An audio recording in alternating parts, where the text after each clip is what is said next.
सांगण्यासाठी मी 10वीची विद्यार्थिनी रीती चौधरी याला आमंत्रित करतो. Chaudhari class 10C. फर्स्ट वेळेस मी जेव्हा या शाळेमध्ये आली होती तेव्हा मी 6वी मध्ये आली. त्यानंतर जेव्हा या शाळेत आली तर खूप मोठं स्वप्न घेऊन आली आणि ते स्वप्न पूर्ण तर करणारच आहे. पण यावर्षी 10th क्लासमध्ये आहे, मार्क्स चांगले मिळाले पाहिजे म्हणून आता हा कार्यक्रम आहे आमच्या शाळेत बेस्ट ऑफ लक साठी. तर मला इतकंच सांगणार की त्यांनी आम्हाला वर्षभर खूप छान शिकवलं आणि त्यांना वाटते की मुलांनी चांगले मार्क लिहावे क्लासमध्ये म्हणून ते आम्हाला खूप चांगलं मार्गदर्शन पण केलं त्यांनी वर्षभर. तसेच आम्हाला सगळे शिकवणारे वानखेडे सर, सुरेश सर, गिरी सर, शेदोळे सर तर शिकवलं तर फारच वेगळं आहे, म्हणजे खूपच कॉमेडी करून शिकवतात ते आम्हाला म्हणून लवकर लक्षात राहते. आणि त्यानंतर आमचे क्लास टीचर जाधव सर हे तर खूपच छान,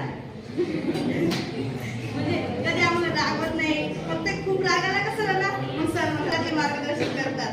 कधी पण क्लासमध्ये आले की विचारतात कसे आहात मुलांना, बरे ना सगळे? हो सर बरे आहे. तुम्ही कसे? बरे, आम्ही पण बरे.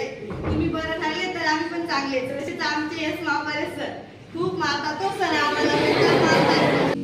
गिरी सर बापरे क्लासमध्ये आले की म्हणतात मुलींनो तुम्हाला एकच सांगतो फक्त अभ्यास करा बरं, कारण आता ना चांगला कसं आहे माहिती का, असं आहे आता मुलं मुलीच्या मागे मागे फिरतात. चांगला डबल तसंच होणार आहे, मुली डबल मागे चांगला डबल उलटा होणार आहे की मुली मस्त चालणार आणि मग नवऱ्याला म्हणतील अगं अरे थोडी माझी प्रस पकड ना.